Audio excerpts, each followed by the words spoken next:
வணக்கம். நான் கனி மார்த்தாண்டன். இந்த பதிவில் சாபம் உங்கள் ஜாதகத்தில் இருக்கின்றதா? இந்த சாபம் எத்தனையோ வகை இருக்கின்றது. உங்களுடைய ஜாதகத்தில் சாபம் என்பது எதை வைத்து கணக்கிடப்படுகிறது? அதை பற்றிய ஒரு முழுமையான பதிவு தான் இது. நீங்கள் ஜோசியர்கிட்ட போய் உங்கள் ஜாதகத்தை காட்டினீங்கன்னா சொல்லுவாங்க, உங்களுக்கு சாபம் இருக்குது இல்லை அப்படின்னு சொல்லிடுவாங்க. ஆனால் அவர்கள் எதை வைத்து உங்களுக்கு சாபம் இருக்குது அப்படின்னு சொல்கிறாங்கன்றது உங்களுக்கு ஒரு தெளிவில்லாத நிலை இருக்கலாம். எந்த கிரகத்தை வைத்து சாபத்தை கணிக்கின்றார்கள்? இதை பற்றி தான் இந்த பதிவில் நீங்கள் பார்க்க போகிறீர்கள்.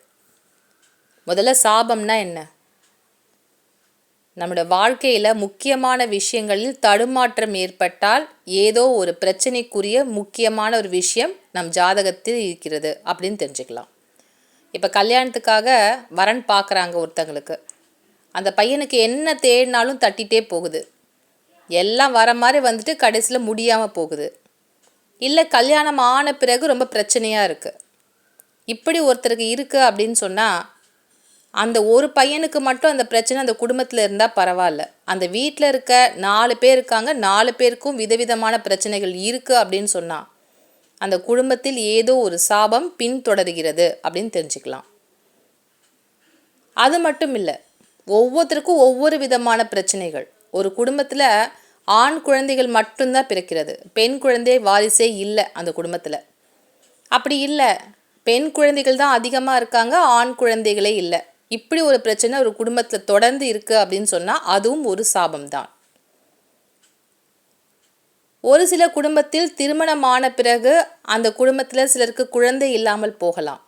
இல்லை குடும்ப வாழ்க்கையே இல்லாமல் அவர்கள் விவாகரத்து போன்ற பிரச்சனைகள் ஏற்பட்டு அது பிரிஞ்சும் போகலாம். இப்படி அந்த குடும்பத்தில் கல்யாணமாகியும் திருமண வாழ்க்கை இல்லாமல் இருக்கின்ற நிலையும் ஏற்படலாம். இப்படி ஏதாவது அடுக்கடுக்கான பிரச்சனைகள் தொடர்ந்து இருக்குது அப்படின்னு சொன்னால் உங்களுடைய ஜாதகத்தில் என்ன பிரச்சனையால் இது ஏற்படுது? ஏதாவது சாபம் இருக்கா அப்படின்னு ஜோசியர்கிட்ட போய் கேட்டிங்கன்னா சொல்லுவாங்க, இருக்குது இல்லை.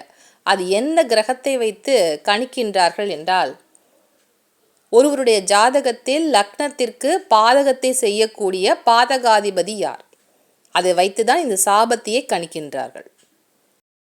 அப்படி கணிக்கின்ற பொழுது மகா பாதகாதிபதியை வைத்தும் சில கணக்குகளை கணிப்பார்கள். ரொம்ப அதிகமான வீரியம் கொண்ட ஒரு பாதகாதிபதியா, சாபம் ரொம்ப வீரியமாக இருக்கா, சில தலைமுறைகளை தாண்டியும் இந்த சாபம் வேலை செய்யுமாங்கிறத கண்டுபிடிப்பதற்கு மகா பாதகாதிபதி யார் அப்படிங்கிறத வச்சும் கண்டுபிடிப்பாங்க.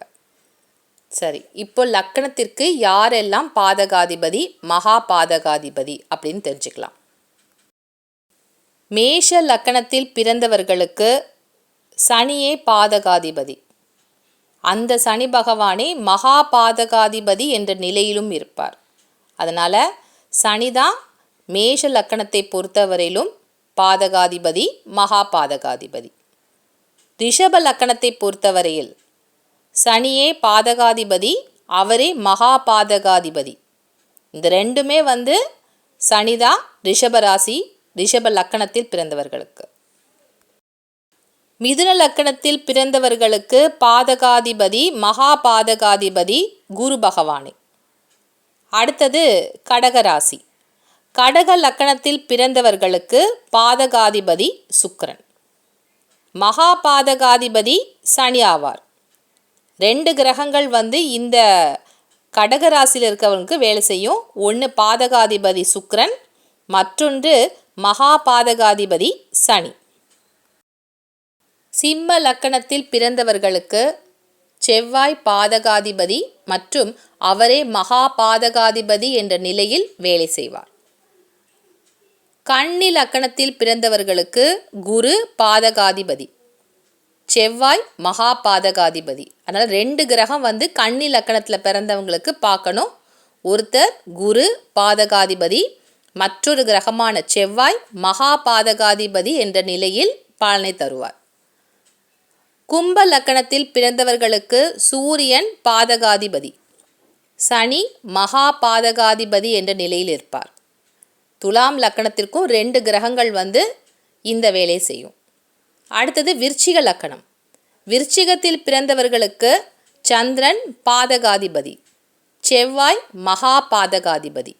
விருச்சிகத்திற்கும் 2 கிரகங்கள் இருக்கின்றது. ஒன்று சந்திரன், இன்னொன்று செவ்வாய். இந்த இரண்டுமே பாதகாதிபதி, மகா பாதகாதிபதி என்ற நிலையில் இருப்பார்கள்.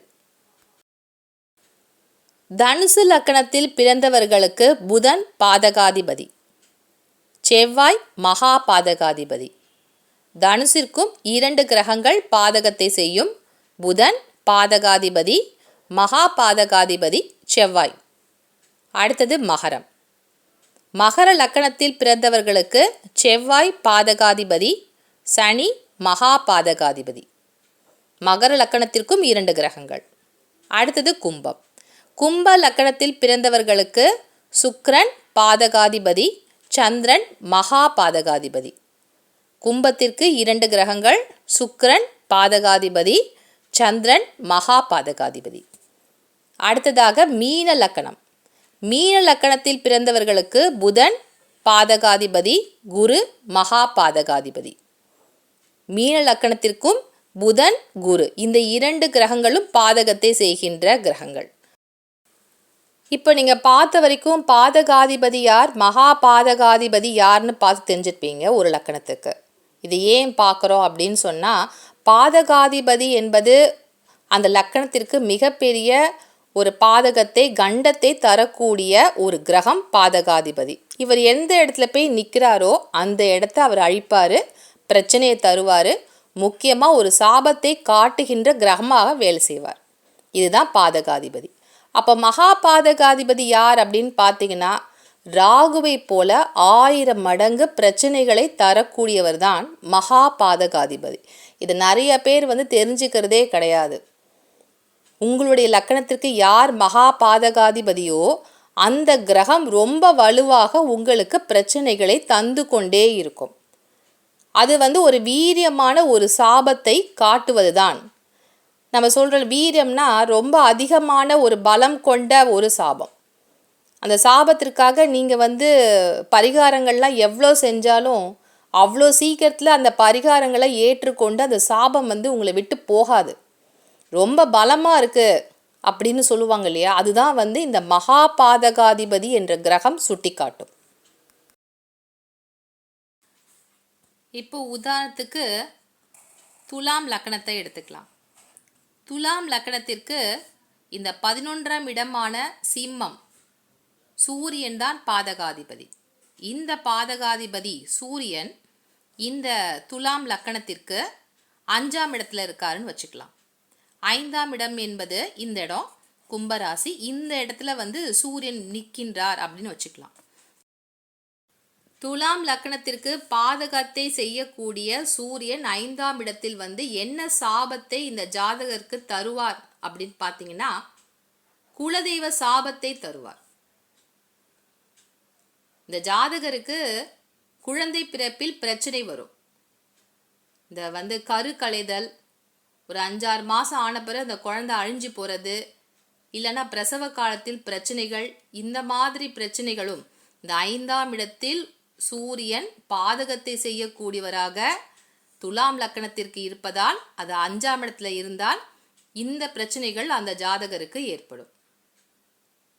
குலதெய்வ சாபம் அப்படிங்கிறது, ஒரு குலம் தழைக்கணும் அப்படின்னு சொன்னால் குலதெய்வத்தின் அருள் அந்த ஜாதகருக்கு கிடைக்க வேண்டும். அவருக்கு ஆண் குழந்தைகள் பிறப்பதில் பிரச்சனைகள் ஏற்படலாம், இல்லைன்னா ஆண் குழந்தைகளே இல்லாமல் கூட போகலாம். அவர் குலதெய்வ வழிபாட்டை மேற்கொள்ள மாட்டார். இடையில் ஏதாவது ஒரு தெய்வத்தை, அவருடைய தந்தையார் அப்படி இல்லைன்னா அவருடைய தாத்தா, இவர்கள் யாராவது ஒரு தெய்வ வழிபாட்டை மேற்கொண்டு அவர்களுடைய மூதாதையர்கள் வழிபட்ட தெய்வத்தை மறந்திருப்பார்கள், அதை வழிபடவும் மாட்டார்கள். இந்த ஜாதகரும் இஷ்ட தெய்வ வழிபாட்டை தான் குலதெய்வ வழிபாடாக மேற்கொண்டு இருப்பார். அதனால் அவருடைய குலதெய்வம் அவரை விட்டு முழுவதுமாக நீங்கி இருக்கும். இதுதான் 5ஆம் இடத்தில் பாதகாதிபதி இருந்தால் அந்த ஜாதகருக்கு நடக்கும். ஏன்னா அவர் பாதகத்தை செய்கின்ற கிரகம். இப்படி தான் பாதகாதிபதி எந்த இடத்தில் போய் நிற்கின்றாரோ அந்த இடத்தில் ஒரு சாபத்தை தருவார். இப்போ இதுதான் பாதகாதிபதி சூரியன் தான் அப்படின்னு உங்களுக்கு தெரியும் இல்லையா? இந்த ஜாதகருக்கு 9ஆம் இடம், இப்போ 9ஆம் இடம் மிதுன ராசி, இந்த இடத்துல சூரியன் நிற்கின்றார் அப்படி வச்சுக்கலாம். 9ஆம் இடம் என்பது தந்தை ஸ்தானம், பாக்கியஸ்தானம். இந்த இடத்தில் சூரியன் அமர்ந்திருக்கார். ஆனால் பாதகத்தை செய்யக்கூடிய பாதகாதிபதி சூரியனாக இருப்பதால் 9ஆம் இடத்தில் அமர்ந்திருக்கின்ற பொழுது இந்த ஜாதகருக்கு தந்தை வழி சாபத்தை தருவார். இப்ப நீங்க புரிஞ்சிட்டு இருப்பீங்க, பாதகாதிபதி எந்த இடத்துல போய் உட்கார்ந்தாலும் ஒரு சாபத்தை கொடுப்பார். அப்படி இல்லை என்றால் அந்த ஸ்தான அதிபதியோடு சேர்ந்து இருந்தாலும் அந்த ஜாதகருக்கு ஒரு சாபத்தை தரக்கூடியவராக இருப்பார். ராகுவுடன் சேர்ந்த பாதகாதிபதி என்றால் சர்ப்ப சாபம் உங்களுக்கு இருக்கின்றது அப்படின்னு நீங்க தெரிஞ்சுக்கலாம். சந்திரனுடனோ அல்லது சுக்கிரனுடனோ இந்த பாதகாதிபதி சேர்ந்து நின்றால் பெண் சாபம் உங்களுக்கு இருக்கு அப்படின்னு தெரிஞ்சுக்கலாம். மாந்தியுடன் பாதகாதிபதி சேர்ந்து ஒரு ஜாதகத்தில் இருந்தாலும் அந்த ஜாதகருக்கு பிரேத சாபத்தை தருவார். இப்போ 2ஆம் இடத்த அதிபதியுடன் பாதகாதிபதி சேர்ந்திருந்தால் குடும்ப சாபம் அந்த ஜாதகருக்கு தொடரும். இப்படி எந்த இடத்தில் நின்றாலும் ஒரு சாபத்தை தருவார். அப்படி இல்லைன்னா எந்த ஸ்தான அதிபதியுடன் சேர்ந்தாலும் ஒரு தோஷத்தையோ இல்லை சாபத்தையோ அவர் தருவார். சந்திரனுடன் சேர்ந்து நின்றாலோ அல்லது 4ஆம் இடத்தில் பாதகாதிபதி நின்றாலோ அந்த ஜாதகருக்கு மாதூர் சாபம் என்ற சாபம் இருக்கும். இப்படி ஒவ்வொரு சாபங்களுக்கும் பல்வேறு பேரில் சாபங்கள் இருக்கின்றன. இந்த சாபங்கள் எல்லாமே குறிப்பிடுவது பாதகாதிபதி. மகா பாதகாதிபதி என்பது பரிகாரங்கள் மூலமாக அந்த பிரச்சனைகளை உங்களால் சரி செய்து கொள்ள முடியாது. மகா பாதகாதிபதியின் வீரியத்தை நீங்கள் குறைத்து கொள்ள வேண்டும். அந்த சாபத்தினுடைய வீரியத்தை குறைக்க வேண்டும் என்றால் தான தர்மங்கள் செய்வதன் மூலமாகத்தான் கொஞ்சம் கொஞ்சமாக நீங்கள் அந்த பிரச்சனையிலிருந்து வெளியே வர முடியும். இது ஒன்று மட்டும்தான் பரிகாரம். இது வரைக்கும் நீங்கள் சாபத்தை எப்படி பார்க்கலாம், எப்படி கணிக்கலாம் அப்படிங்கிறத பார்த்து தெரிஞ்சிட்டு இருப்பீங்க. உங்களுடைய ஜாதகத்தில் பாதகத்தை செய்யக்கூடிய கிரகம் எந்த இடத்தில் இருக்கின்றது, எந்த கிரகத்துடன் சேர்ந்து நிற்கின்றது, அது மட்டும் அல்லாமல் அந்த ஸ்தானத்திற்கு அதிபதி யார் அப்படின்னு நீங்கள் தெரிஞ்சுக்கிட்டீங்கன்னா உங்களுடைய ஜாதகத்தில் என்ன வகையான சாபத்திற்காக நீங்கள் பிரச்சனையில் இருக்கின்றீர்கள் அப்படின்னு நீங்கள் தெளிவாக தெரிஞ்சுக்க முடியும். இப்போது உங்களுக்கு ஜாதகத்தில் சாபம் இருக்குது, உறுதியாக ஒரு சாபம் இருக்குது அப்படின்னு ஆயிடுச்சு அப்படின்னு சொன்னால் என்ன பரிகாரம் செய்யலாம்? இப்போ நான் சொல்கிறது மகா பாதகாதிபதிக்கு கிடையாது, பாதகத்தை செய்யக்கூடிய பாதகாதிபதிக்கு என்ன சாபம் இருந்தாலும் அந்த பரிகாரம் எங்கே செய்யலாம் அப்படிங்கிறத பற்றி தான் பார்க்க போகிறீங்க.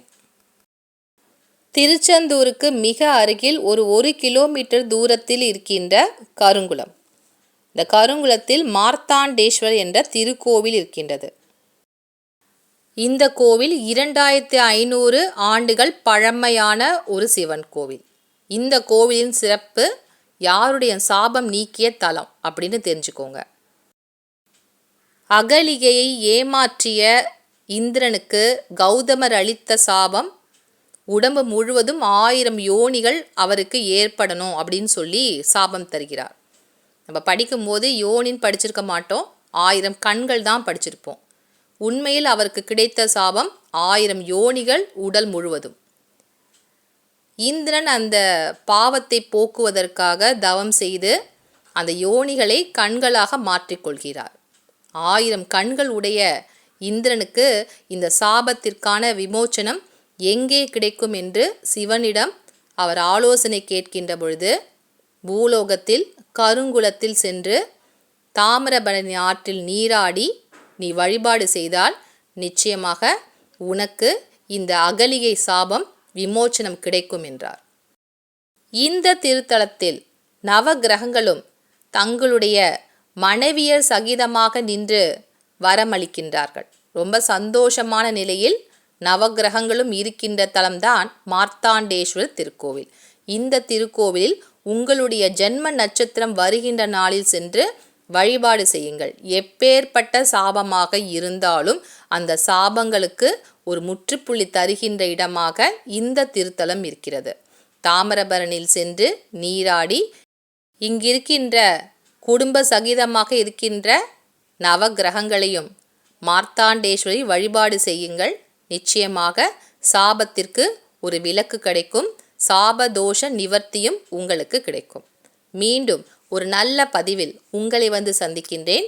நன்றி, வணக்கம்.